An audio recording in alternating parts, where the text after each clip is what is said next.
হে ভারতের মুসলমান, তুমি তো চোখে দেখেছো এখন বাবরি চলে গেছে, তুমি তো দেখেছো এখন মথুরা যাবে, তুমি তো দেখছো তাদের মুখ থেকে শুনছো কাশিটাও কাটবে, তুমি তো দেখেছো মালদার আদিনা মসজিদে প্রবেশ করে পূজোর অনুষ্ঠান করা, তুমি এটাও দেখতে পাবে একদিন তোমার মসজিদটাও চলে যাবে, আর তোমার মসজিদ হয় বার হবে, তা না হয় সেখানে মদের দোকান খোলা হবে।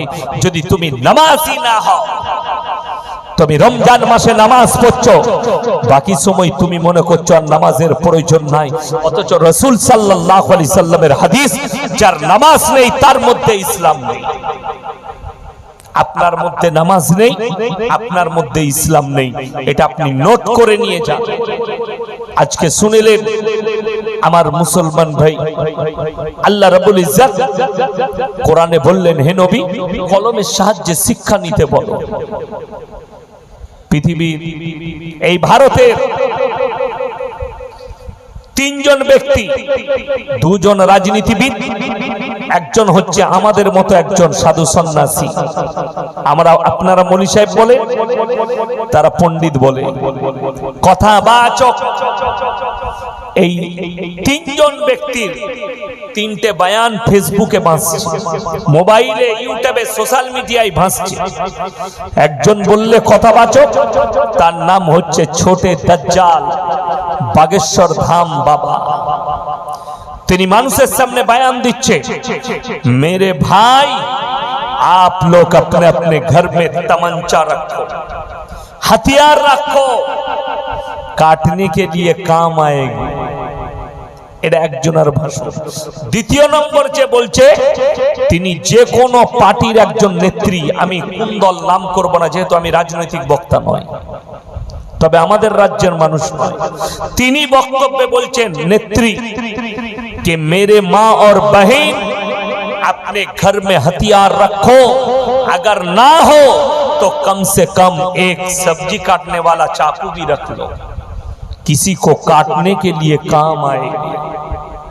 তৃতীয় যে ব্যক্তি বয়ান করছেন, তিনার বাড়ি হায়দ্রাবাদে, তিনিও একজন রাজনীতিবিদ। তিনি বলছে, তিনার সামনে মুসলিম যুবকরা বসে আছে, তিনি বললেন, मेरे भाई तुम लोग के पास किसके किसके पास कलम है, हाथ उठाओ। সবাই হাত তুললে, हमारे पास कलम है, हमारे पास। बोले किसके किसके पास कलम नहीं है, হাত উঠাও। যাদের কাছে কলম নেই তারাও হাত তুললো।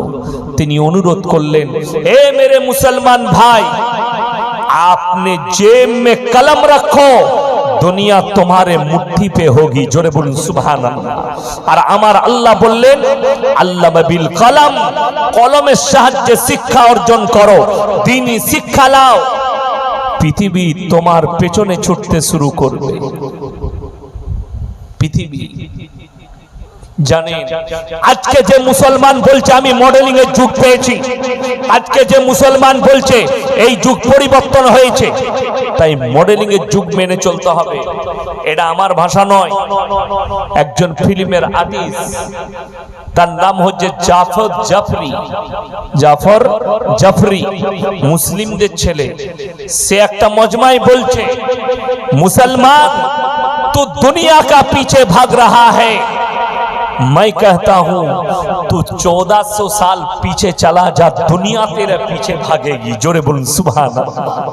मुसलमान तू दुनिया के पीछे भाग रहा है, और मैं कहता हूं तू 1400 साल पीछे चला जा और रसूल के अखलाक लेके आ, तो पूरा दुनिया तेरे पीछे भागेगी। जोरे बोलूं सुभान अल्लाह। মুসলমান, তুমি 1400 বছর পেছনে গিয়ে নবীজির আখলাক নিয়ে এসো, চরিত্র নিয়ে এসো, তোমার জীবনে আর দাগ থাকবে না, এই দুনিয়া তোমার পেছনে ছুটবে। মানুষ সুদ খেয়ে বড় লোক হতে চায়, লটারি কেটে বড় লোক হতে চায়, মানুষ লোকের মেরে নিয়ে বড় লোক হতে চাইছে, টাকা সম্পদ করতে হবে, তারপরও তুমি হচ্ছে সমাজের একজন ঘৃণিত লোক। লোকে বলবে সুদখোর, বলবে না? বলবে। লোকে কি বলবে? লোকটা সুদখোর। আপনি ভাবতে পারেন, আপনাদের গ্রামে যদি কেউ 5 কোটি টাকার মালিক হয়, তার বাপ মরে গেলে জানাজার নামাজ কোনো নেতা পড়াবে না ইমাম পড়াবে? কথা বলেন। ইমাম পড়াবে, তাই না? তো ইমাম যদি জানাজার নামাজ পড়ায়, ইমামের বেতন ৫,০০০, কিন্তু ইমাম সাহেব দিনের উপরে প্রতিষ্ঠিত থাকার কারণে এই কোটিপতিরাও ইমামের পেছনে আল্লাহ করে দিয়েছে। জোরে বলুন সুবহানাল্লাহ। আপনি ইমানদার হন, নবীজি সাল্লাল্লাহু আলাইহি সাল্লামের হাদিস, এই সুদখোর গাঁজাখোররা, এই লটারিওয়ালারা, শোনো, কান খুলে শুনে যাও। তুমি মনে করছো লটারি বরকত পাবো, নবীজির হাদিস শোনো। আল্লাহর হাবিব বললেন, যারা আল্লাহর রাস্তায় দিনের পথে থাকবে, আল্লাহ মৃত্যুকাল পর্যন্ত তাদেরকে ইজ্জতের রুজি দান করবেন। জোরে বলুন সুবহানাল্লাহ। ইজ্জতের রুজি দান করবেন। বড় দুঃখের সঙ্গে বলছি আমার মুসলমান ভাই, আপনারা দুঃখ পাবেন না। আমি কেউকে আঘাত দেবার জন্য বলছি না। সমাজকে দেখে আমাদের উলামাদের, আলেমদের কষ্ট হচ্ছে, পরিস্থিতি দেখে। আজকে ভেবে দেখুন কাকে আপনি গালি দিচ্ছেন। আল্লামা ইকবাল লিখে গেছে, ইস ঘর কো আগ লাগি ঘর কি চিরাগ। মুসলমান, তোমরা নিজেদের ঘরে নিজের আগুন ধরিয়েছো। আপনি দেখো, মুসলমানরা একটুতে বিচলিত হয়ে যায়। আমরা এই ভারতবর্ষে হিন্দু, মুসলিম, শিখ, ইসাই সব ধর্মের মানুষ বাস করি, এটা সেকুলার। বাবা আম্বেদকর লিখে গেছে সংবিধান, এবং লেখা হয়েছে এই ভারতে যারাই বাস করবে, যে ধর্মের মানুষ, নির্দ্বিধায় নিজের ধর্ম পালন করবে। বড় কষ্ট লাগে, আপনার মসজিদের পাশ দিয়ে হিন্দু ভাইরা ঠাকুর ভাসাতে গেছে ঢোল বাজিয়ে, ডিজে বাজিয়ে। আপনি থানায় অভিযোগ করছেন যে আমাদের পাড়ার হিন্দু ভাইরা আমাদের মসজিদের সামনে ডিজে বাজিয়ে গেছে, ডিজে বাজিয়ে ঠাকুর ভাসাতে গেছে, আমাদের কষ্ট হয়েছে। হাই রে মুসলমান, হিন্দু ভাইরা তাদের ধর্ম পালন করবে, তারা ঘন্টা বাজিয়ে, তারা ডিজে বাজিয়ে, তারা ড্যান্স করে তাদের ঠাকুর ভাসাতে গেলে তোমার যদি কষ্ট হয়, হাই রে হারামখোর মুসলমান, তুই তোর বেটা বিটির বিয়েতে গান বাজাস, তখন তোর কষ্ট হয় না? কথাটা বুঝাতে পারলাম? শুধু তাই নয়, আপনাকে কাগজ খুলে, মোবাইল খুলে দেখিয়ে দেবো, ঈদ উপলক্ষে বুগি বুগি ড্যান্স মুসলিমরা করেছে, ঈদ উপলক্ষে ফাংশন, ঈদ উপলক্ষে ড্যান্স হাঙ্গামা, ঈদ উপলক্ষে ফুলানে অনুষ্ঠান, ঈদ উপলক্ষে এই। কোন মৌলবি যদি এখানে স্টেজে এসে ফতোয়া দিতে পারে আমার সামনে যে ঈদ উপলক্ষে ড্যান্স করা জায়েজ আছে, ঈদ উপলক্ষে ডিজে বাজানো জায়েজ আছে, আমার বর্তমান টাউনে কম বেশি 40টার বেশি মসজিদ, কটা বললাম? 40-এর বেশি মসজিদ হবে বর্তমান টাউনে। এটা আমি কম বললাম, আমি আন্দাজ বলছি, আরো বেশি হতে পারে। তো বিশ্বাস করবেন না, বেশিরভাগ পাড়ায় মুসলিম যুবকরা যখন থেকে ঈদের চাঁদ উঠেছে, হারামখোরের আওলাদরা ডিজে বাজাচ্ছে। তখন কিন্তু আপনার কষ্ট হয়নি, আর মুসল্লিদেরও কষ্ট হয়নি। কেন? ও তো ওরই ঘরের হারামখোর, তোমারই ঘরের জন্ম নিয়ে হারামখোর ওটা। তার কারণে তুমি অভিযোগ করতে গেলে না থানায় যে ঈদের দিনে এই ছেলেগুলোকে ধরে নিয়ে যান যারা ডিজে বাজাচ্ছে, তখন তোমার নামাজের ক্ষতি হলো না? সারা রাত ফজর পর্যন্ত ডিজে, সারা দিন ডিজে বাজলো, তখন তোমার নামাজের ক্ষতি হয়নি, তোমার ইমানের ক্ষতি হয়নি? আর একজন অমুসলিম ভাই যার মধ্যে দিনের জ্ঞান নেই, যে কোরআন হাদিসের জ্ঞান যার মধ্যে নেই, যে আমার রসুলকে চিনে না, যে আমার আল্লাহকে চিনে না, সে নিজের ধর্ম পালন করছে, তোমার কষ্ট হয়ে গেল। তোমার বিবেককে জিজ্ঞেস করো। আজকে ম্যাক্সিমাম বিয়ে শাদীতে গান বাজনা ডিজে বাজানো হচ্ছে। আপনি প্রতিবাদ করতে পেরেছেন যে এই বিয়ে ঘরটা বয়কট করো গ্রামের মানুষ, আর ইমামকেও বিয়ে পড়াতে যেতে দেব না? আপনি বয়কট করতে পারেননি। আপনি কিসের দাবি করছেন যে অমুসলিমদের গান বাজানোতে আপনার কষ্ট হয়েছে? যদি এটা বলেন, তুমি হচ্ছে মাক্কার, তুমি হচ্ছে চালবাজ, তুমি হচ্ছে ধোঁকাবাজ, তুমি হচ্ছে প্রতারক। তোমাদের থেকে বড় প্রতারক আর কেউ নেই। তুমি অন্য ধর্মকে নিয়ে তোমার মাথায় ব্যথা হয়, অথচ তোমার ঘরের লোক বিয়েতে শাদীতে গান বাজনা, নাচ, ড্যান্স আর যত রকমের নোংরামি আছে মুসলমানের বিয়েতে আজকে বর্তমানে হতে যাচ্ছে, সেগুলোর আপনি বাধা দিতে পারেন না।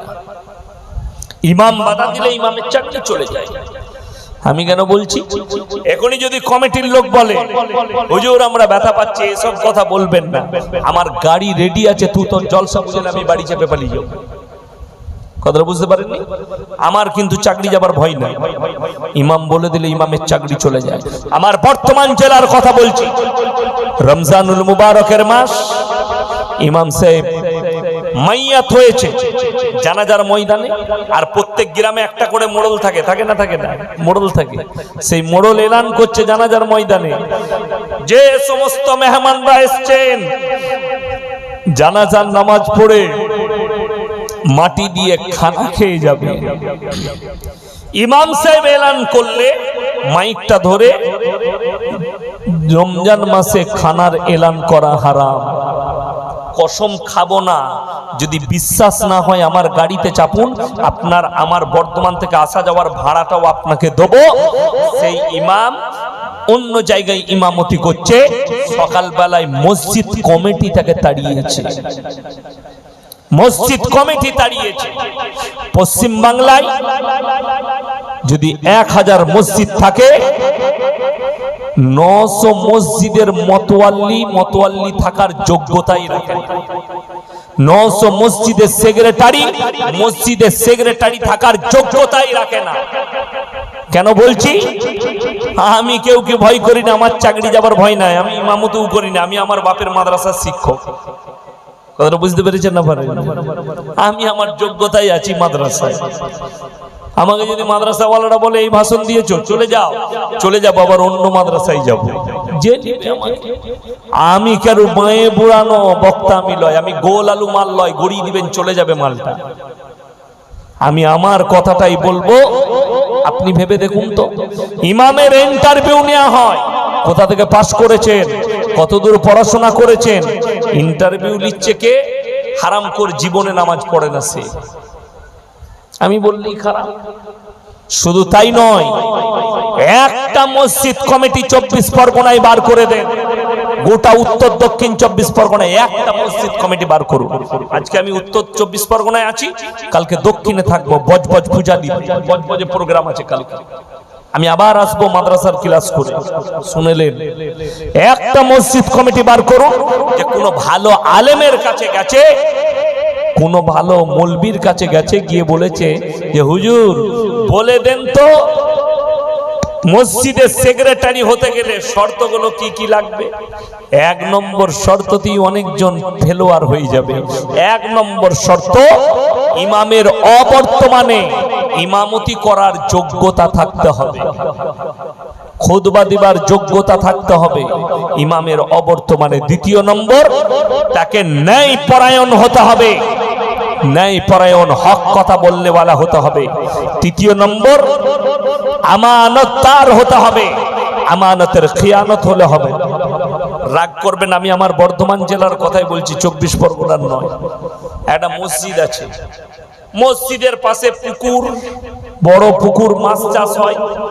পুকুরের পাশে 30 থেকে 40টা তাল গাছ আছে। তাল গাছ বুঝেন তো? তাল ধরে। আমাদের দেশের লোক তালের পিঠা খাই না? কচিতে তালটা খেতে ভালো লাগে। সেই তালের 30টা 40টা গাছ মসজিদের যে সেক্রেটারি, সে কন্টেকে দেয় তাড়ি টাংতে সাঁওতাল দিকে। কি বললাম? তাড়ি। একটা গাছে 3000 করে দিবি, 3 × 12 1,20,000। পুরো মাস তাড়ি বিক্রি কর, আর আমাকে প্রত্যেকদিন 1 হাঁড়ি করে দিবি। সে মালু চালায়। তো মসজিদের সেক্রেটারি যদি তারিখর হয়, জীবনে নামাজ পড়ে না কিন্তু মসজিদের সেক্রেটারি, আর ওই যে তাড়ি টেঙেছে, সেই তাড়ি টাঙ্গা মসজিদের গাছের কন্টেকের পয়সা এরপর সে মসজিদে লাগায়। এরপর ভেবে দেখুন সেই মসজিদে বরকত কেমন হবে। বরকতটাও বলে দিই কি বরকত আছে। ফজরের সময় কোনো মুসল্লি থাকে না, ইমাম একা নামাজ পড়ে, ইমাম একা নামাজ পড়ে, কোনো মুসল্লি নাই। পৌষ মাসের শীতে ইমাম নিজেও নামাজ পড়ে না, শুয়ে শুয়ে কাতার ভেতর থেকে আজান দিয়ে দেয় ফজরে। যেমন রু তেমন ফেরেশতা। আমি এটা বানানো গল্প বলিনি, সেই ইমামের মুখের ভাষাগুলো আমি বললাম আপনাদিকে। আজকে সমাজের পরিস্থিতি এটার কারণে আপনার জানা নেই মসজিদের সেক্রেটারি হতে গেলে একজন ন্যায় পরায়ণ হতে হবে। ন্যায় পরায়ণ ইমামের অবর্তমানে সে যেন নামাজ পড়াবার যোগ্যতা রাখে। আপনি খুঁজেলেন কটা মসজিদে এরকম সেক্রেটারি আছে, একটা বার করুন। 24 পরগনায় তো আপনি কামিয়াব, খুঁজে পাবেন না। কারা পেয়েছে দায়িত্ব? সুদ খেয়ে বড় লোক হয়েছে, টাকা আছে বলে ওকেই মসজিদের সেক্রেটারি করে। লোকের মেরে নিয়ে বড় লোক হয়েছে বলে ওর টাকা আছে, ওকেই মসজিদের সেক্রেটারি করে।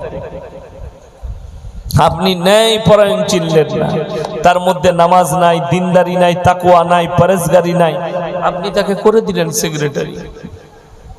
সে আমানতদার কি করে হবে যে নিজের ভাইয়ের সম্পত্তি নিয়ে বড় লোক হয়েছে?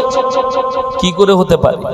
ওই জন্যে সকল ভাইকে বলবো, দিনটা বুঝার চেষ্টা করুন। দিন আপনার বুঝে আসেনি, আপনি খালি মনে করেছেন আমি মুসলমান ঘরে জন্ম নিয়েছি মানে নামাজি, আমার জন্য জান্নাত রেডি। আর আমাদের দেশের কিছু লোক মনে করেছে কি জানেন, এই অসুবিধা নেই কোনো, এই বছরে একটা করে জলসা দেয়। 24 পরগনা, হাওড়া, হুগলি, মেদিনীপুর, 24 পরগনা একটা বিরাট জলসা। 1 লাখ টাকা খরচ করে জলসা কর, হুজুররা আসবে, হুজুররা মোটামুটি দোয়া করে দিবে, আমরা নামাজ না পড়লেও কোনো অসুবিধা নাই, জান্নাত রেডি হয়ে যাবে। হুজুররা আছে, দোয়া করবে, জান্নাত একদম ফার্স্ট ক্লাস রেডি। হুজুর দোয়া করলে আল্লাহ সব গ্রামবাসীকে জান্নাতি করে দাও, সবাইকে জান্নাতুল ফিরদাউস দান করো। আর মাতাল দেখলে সালা এই সুবিধা আছে, দোয়াতে হাত লাগিয়ে দি তো উ চালিয়ে দি, সবাই পেরিয়ে গেল। এরা মনে করলে দারুণ হুজুর পেয়েছি, কোনো অসুবিধা নাই, জান্নাত একদম রেডি। 3 বোতল মদ খেয়ে মারা গেছে দত্তপুকুরে রোডের ওপরে, হাই রোডে অ্যাক্সিডেন্ট হয়ে, চিন্তার কিছু নাই। হুজুরকে দাওয়াত দাও, ইয়াসিন হুজুরকে, আমাকেই দাওয়াত দিয়েছে, হুজুর ইসালে সব করব, আপনি মিলাদ করে দেন, দোয়া করে দেন, জান্নাতে যাবে। আমি কি দোয়া করব আপনি শিখিয়ে দেন, মাতালের লেগে দোয়াটা কি করব আপনি শিখিয়ে দেন আমাকে। আমাদেরকে দোয়া করতে বললে আমরা দোয়া করি কি জানেন, আল্লাহ মুমিনিন মুমিনাত মুসলিমিন মুসলিমাত। মুমিন হতে হবে, মুমিনা হতে হবে, মুসলিম হতে হবে, মুসলিমা হতে হবে, তবে দোয়া। আপনি বলছেন আমি গল্প বলছি, আপনার মনে মনে হবে কেন দোয়া করা যাবে না? মদের ভাটিতে জীবন কাটিয়েছে, গাঁজার ভাটিতে জীবন কাটিয়েছে, চিরজীবন মুশরিক হয়ে জীবন কাটিয়েছে, মুসলিম ঘরে জন্ম নিয়েছে, মুশরিক হয়ে মারা গেছে, নাস্তিক হয়ে মারা গেছে, তার লেগে হুজুর দোয়া করা যাবে না? না, আমার সিস্টেমে যাবে না। যদি বলেন না দোয়া করা যাবে, তাইলে শোনো, যিনি পৃথিবীর শ্রেষ্ঠ ব্যক্তি, শ্রেষ্ঠ মহামানব, তিনি হচ্ছেন হযরত মুহাম্মদ মুস্তাফা, সকলে বলুন সাল্লাল্লাহু আলাইহি সাল্লাম। বুখারী শরীফের হাদিস, আল্লাহর নবীর কাছে খবর এলো, ইয়া রাসূলুল্লাহ, আপনার চাচা যান যেন অসুস্থ অবস্থায় আছে, মারা যাবেন। নবীজি ছুটলেন বাড়িতে চাচা, আর হাতটা ধরে বললেন, হে আমার চাচা যান, আপনি একবার কলমাটা পড়ে নিন, আমি আল্লাহর কাছে কেঁদে কেঁদে আপনার জন্য ক্ষমা চাইব। নবীজি চাচা বললেন, হে আমার ভাইপো, আমি যদি বার্ধক্যে কলমা পড়ি, লোকে বলবে মৃত্যু ভয়ে কলমা পড়েছে, তাই আমি কলমা পড়তে পারবো না। আমার আল্লাহ আয়াত পাঠালেন, ইন্নাকা লা তাহদি মান আহবাবতা ওয়ালাকিন্নাল্লাহা ইয়াহদি মান ইয়াশা। হে আমার বিশ্ব নবী, হিদায়াতের দপ্তরটা আমার আল্লাহর হাতে, আমার ইচ্ছা নেই, তাই তোমার চাচা কলমা পড়তে পারবে না। আমি তোমাকে হিদায়াতের মালিক করিনি, তুমি যাকে চাও তাকে তুমি হিদায়াত দিতে পারো না, ওটা আমার আল্লাহর হাতে। নবীজি চাচা যান চলে গেলেন, এরপরে দোয়া শুরু করলেন, ওগো আল্লাহ তুমি আমাকে যতদিন না নিষেধ করছো আমি আমার চাচার জন্য তোমার কাছে কেঁদে কেঁদে ক্ষমা চাইবো। নবীজি চাচার জন্য আল্লাহর কাছে ক্ষমা চাইতে লাগলেন।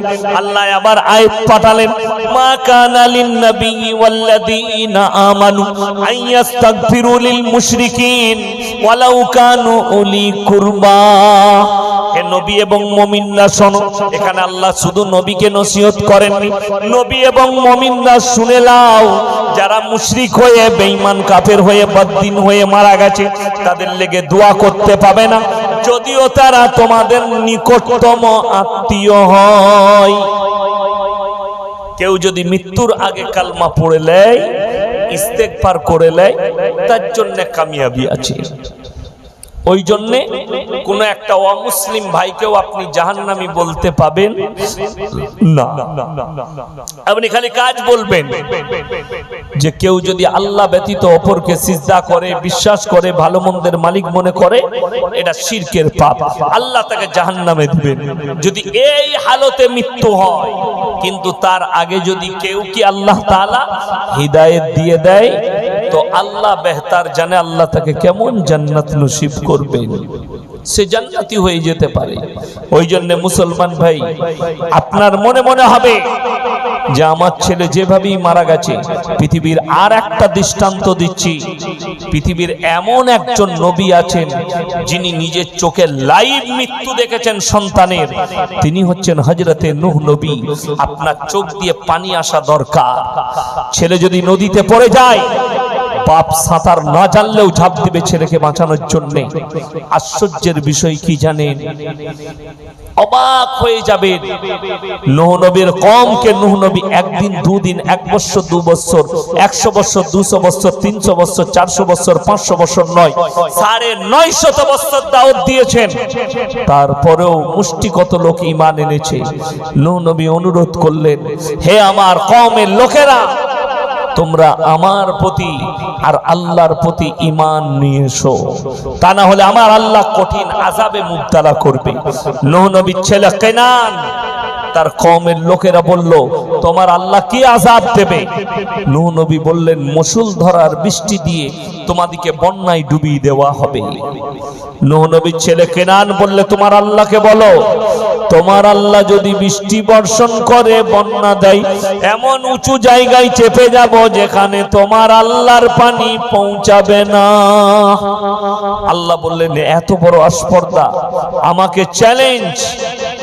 وَكَمْ مِنْ قَرْيَةٍ أَهْلَكْنَاهَا فَجَاءَهَا بَأْسُنَا بَيَاتًا أَوْ هُمْ قَائِلُونَ। হে নবী শুনে নাও, আমি যখন কোন জাতিকে ধ্বংস করি নির্দিষ্ট সময়ে করি, যখন তারা গভীর নিদ্রায় থাকে কিংবা দ্বিপ্রহরে, দুপুর বেলায় আরামরত অবস্থায় থাকে, আমার আযাব তাদেরকে গিয়ে অ্যাটাক করে, পালাবার কোনো রাস্তা খুঁজে পাবে না। ওয়াকাম মিন কারিয়াতিন আহলাকনাহা ফাজাআহা বাসুনা বায়াতান আও হুম কাইলুন। চোখ দিয়ে পানি আসবে আপনার। রাত 2টোর পরে মুষলধারার বৃষ্টি। রিওয়ায়েতে আছে, মুফাসসিরিনরা লিখেছেন, পৃথিবীর সবথেকে বড় প্রলয় ঘটেছিল নূহ নবীর জামানায়। সমুদ্রের পানিকে আল্লাহ 1250 ফুট উপরে তুলে দিয়েছিলেন, গোটা পৃথিবী ডুবে গেছে। নূহ নবীর কওম হাবুডুবু খাচ্ছে, নূহ নবী নৌকার উপরে। চোখেতে যখন সন্তানকে দেখেছে, আমার বেটা কিনান ডুবে মারা যাচ্ছে হাবুডুবু খেয়ে, থাকতে না পেরে আল্লাহকে বললেন, লা আসিমাল ইয়াউমা মিন আমরিল্লাহ, হে আল্লাহ, এ আমার ওরসজাত পুত্র, তুমি একে রক্ষা করো। আল্লাহ সঙ্গে সঙ্গে উত্তর দিলেন, লামিনাল খাসিরিন। হাত নামাও, দোয়া বন্ধ করো। যে আমাকে মানেনি, আমার নবীকে মানেনি, আমার দ্বীনকে মানেনি, আমাকে চ্যালেঞ্জ করেছে, তার লাগে তুমি দোয়া চাইতে পাবে না, তা না হলে তোমাকেও ক্ষতিগ্রস্তদের মধ্যে ফেলে দেব। হে আমার ভাইয়েরা, যদি আল্লাহ নবীকে এরকম ধমকি দেন, দোয়া বন্ধ করে দাও, তা না হলে তোমাকেও ফেলে দেবো ক্ষতিগ্রস্তদের মধ্যে। তুমি তোমার মুশরিক বেটার জন্য কেমন করে দোয়া করবে? তুমি তোমার নাস্তিক সন্তানের জন্য কেমন করে দোয়া করতে পাবে? তোমার ছেলে মদের ভাটিতে জীবন কাটিয়ে মারা গেছে, তার লেগে তুমি কেমন করে দোয়া করতে পাবে? তোমার বিবেককে জিজ্ঞেস করো, তোমার বুদ্ধিকে জিজ্ঞেস করো, তোমার সমাজকে জিজ্ঞেস করো, তুমি বুঝতে পারবে। তোমার মস্তিষ্কটা ঠিক করে নাও। তুমি যাকে জান্নাতে দিতে চাইছো, জীবনটা পাপে ভরে গেছে, অন্যায় ভরে গেছে, তাকে তুমি জান্নাতে দিতে চাইছো। তোমার কত বড় ধষ্টতা, কত বড় দৃষ্টতা তোমার! কিরকম ভাবে তুমি ভাবো যে আমি তাকে জান্নাতে দিয়ে দেবো, দোয়া করব তার জন্য? আল্লাহ নবীকে নিষেধ করেছেন, আল্লাহ নূহ নবীকে নিষেধ করেছেন। আপনি যদি কোরআন খুলে এক একটা হিস্ট্রি পড়েন, কতগুলো নবীকে, জাতিকে আল্লাহ ধ্বংস করেছেন, আপনি অনুভব করতে পারবেন না। আমার ভাই, শুধু তাই নয়, মায়েরা কান খুলে শুনে যান।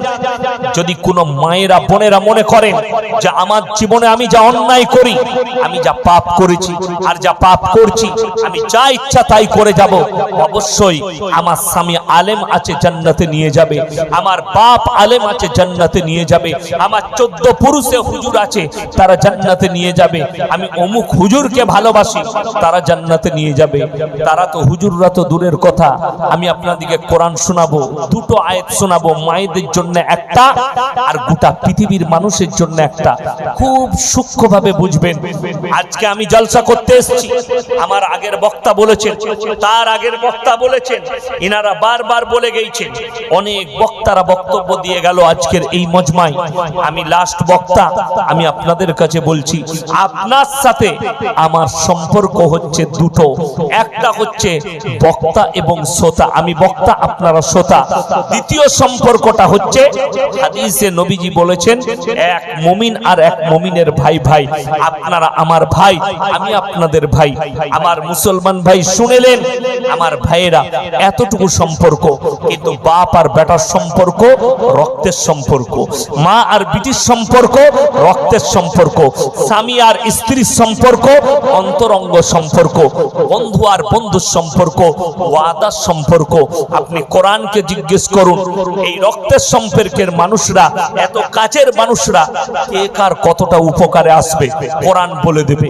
ইয়াউমা ইয়াফিরুল মারউ মিন আখি ওয়া উম্মিহি ওয়া আবি ওয়া সাহিবাতিহি ওয়া বানি লিকুল্লি ইমরিইম মিনহুম ইয়াউমাইদিন শানুন ইউগনি। হে আমার বিশ্বনবী, পৃথিবীর মানুষকে বলো, কিয়ামতের ময়দানটা এত ডেঞ্জার হবে, এত খতরনাক হবে। স্বামী স্ত্রীর কাছে ছুটে যাবে, স্ত্রী বলবে দুনিয়াতে আমার কোনো স্বামী ছিল না, স্বামী বলবে স্ত্রী ছিল না, বাপ বলবে বেটা ছিল না, বেটা বলবে বাপ ছিল না, মা বলবে বিটি ছিল না, বিটি বলবে মা ছিল না, বন্ধু বলবে বন্ধু ছিল না। কেউ কারুর জন্য যাররা পরিমাণ বোঝা বহন করবে না। এটা কোরআন।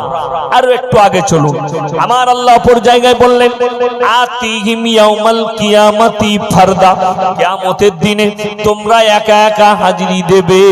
আমার নবী, বিশ্ব নবী হাদিস বর্ণনা করলেন, হে আমার সাহাবীরা শোনো, কিয়ামতের ময়দানটা এত ডেঞ্জার হবে, সেখানে নারী পুরুষ উভয়ে উলঙ্গ অবস্থাতে থাকবে, তাদের শরীরে কাপড় থাকবে না।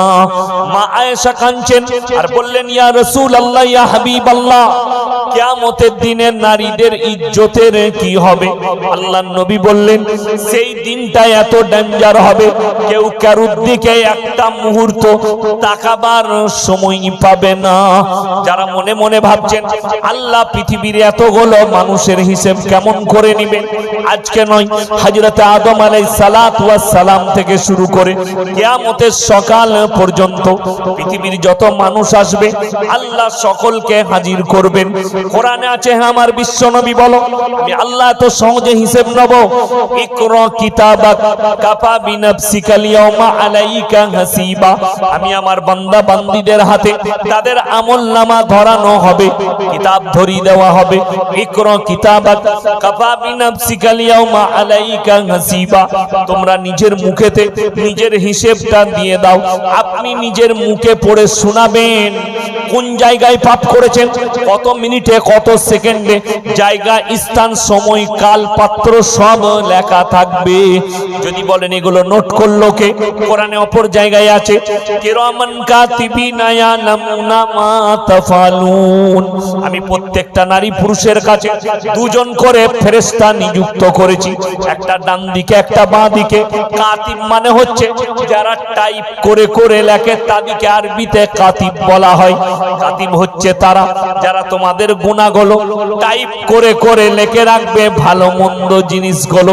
এই আমলনামা তোমাদের হাতেতে দেওয়া হবে, নিজের মুখে তোমরা নিজেরা পড়ে শোনাও।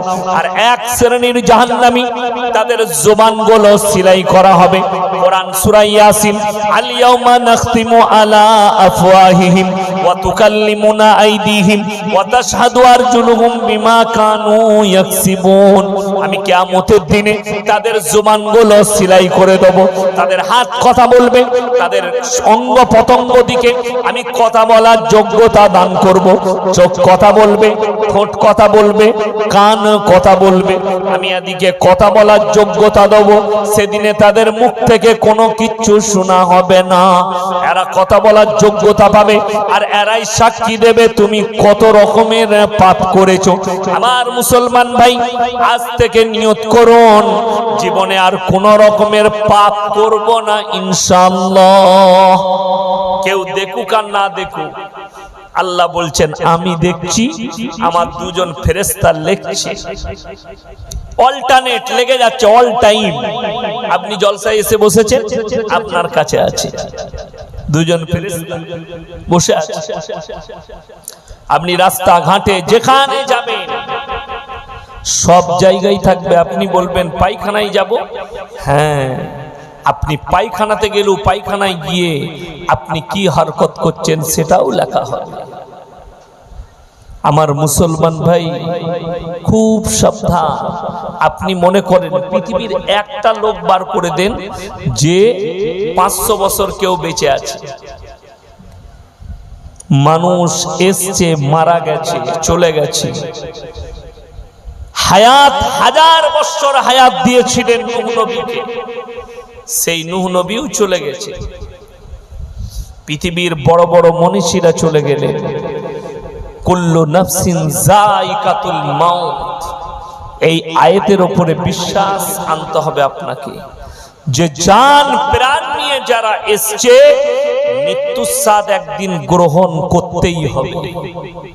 সকাল বিকাল সন্ধ্যা, কাল পরশু মায়ের পেটে হোক, মায়ের পেট থেকে বেরিয়ে হোক, আল্লাহর কুদরত। আমার একটা বয়ান শুনবেন।